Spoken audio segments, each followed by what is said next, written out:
পুরো ছাড়ানো হয়ে গেছে, এই দেখুন। এবার আমি নারকেলটাকে কুড়িয়ে নিচ্ছি। আমার নারকেল কোরানো হয়ে গেছে, এবার আমি এক এক করে সব দিতে থাকবো। প্রথমে নারকেল দিচ্ছি, চিনি দিচ্ছি, ময়দা,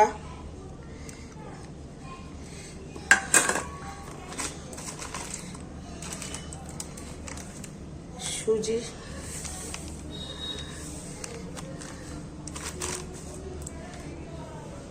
আমুল দুধ,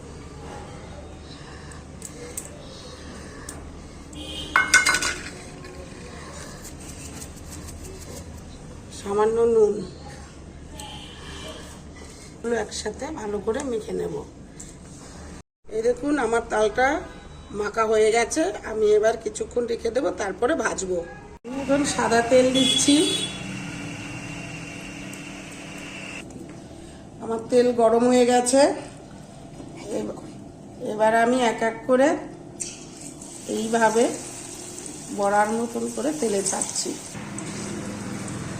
আর এক সাইডগুলো হয়ে গেছে, এবার আমি উল্টিয়ে দেবো এক এক করে।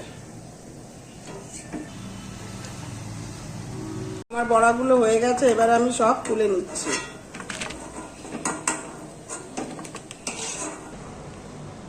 বড়াগুলো ভাজা হয়ে গেছে,